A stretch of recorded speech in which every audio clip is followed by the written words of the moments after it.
महायुतीमधील नेत्यांमध्ये आता विचारधारेवरून बेबनाव झाल्याचं पाहायला मिळते। अमोल मिटकरी आणि मेधा कुलकर्णींमध्ये बेबनाव आहे। अमोल मिटकरी असतील तर मी स्टेजवर येणार नाही असं त्यांनी म्हटलेलं आहे। भाजप खासदार मेधा कुलकर्णी यांनी पवित्रा घेतल्याचं पाहायला मिळते। पुरोहिताची मंत्रांची चेष्टा करणाऱ्यांसोबत स्टेजवर येणार नाही असं कुलकर्णी यांनी म्हटलेलं आहे। तर देशाला पुढे नेण्यासाठीच्या कामासाठी एकटे मोदी फडणवीस पुरणार नाहीत, सर्वांनी देशासाठी काम करायला पाहिजे, तर मेधा कुलकर्णी यांनी या संदर्भातलं आवाहन केलेलं आहे।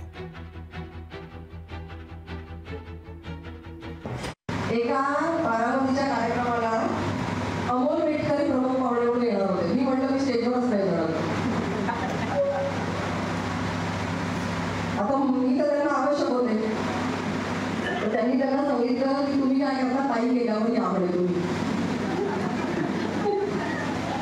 आपल्या पुरोहितांची चेष्टा करणाऱ्या, आपल्या मंत्रांची चेष्टा करणाऱ्या, मम भार्या समर्पयामी म्हणणाऱ्या व्यक्तीच्या बरोबर मी स्टेज शेअर करणार नाही म्हणजे नाही।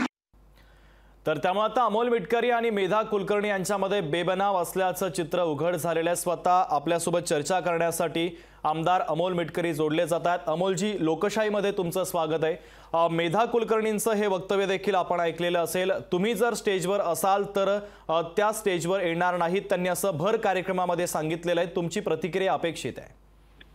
भारतीय लोकशाहीमध्ये प्रत्येकाला आपलं मत व्यक्त करण्याचा अधिकार बाबासाहेब आंबेडकरांनी दिलेला आहे। त्यामुळे त्यांनी माझ्यासोबत शेअर स्टेज करावं किंवा करू नये हा त्यांचा वैयक्तिक प्रश्न आहे।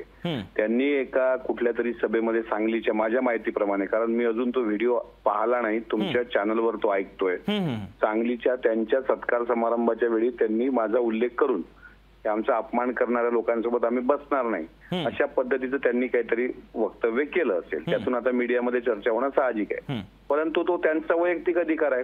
त्यांना माझ्यासोबत बसायचं नाही किंवा स्टेज शेअर करायचं नसेल तो त्यांचा वैयक्तिक अधिकार आहे। मी कुठं अट्टहास केलाय की त्यांनी माझ्या स्टेजवर यावं किंवा मी त्यांच्या स्टेजवर जावं?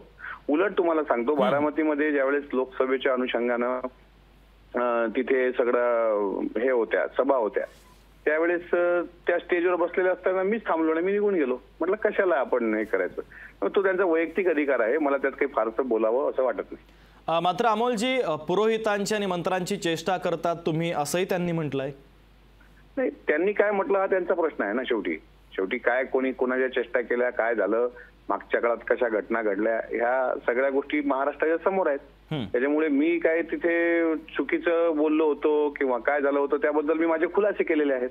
आता परत ते जुनी उकरून काढायच्या गोष्टी आणि नव्या काहीतरी वादाला फोडणी घालायची असं काही लोकांच्या मनात असेल तर त्यांनी घालावं। मी तर मात्र माझ्या तर काही तो डोक्यात पण विषय नव्हता, पण त्यांनी जर ते भाष्य केलं असेल तर त्यांचा अधिकार आहे। बरं, तर अमोलजी, तुम्ही लोकशाहीसोबत संवाद साधला, अर्थातच तुमची प्रतिक्रिया देखील पोहोचलेली आहे। तुर्तास धन्यवाद।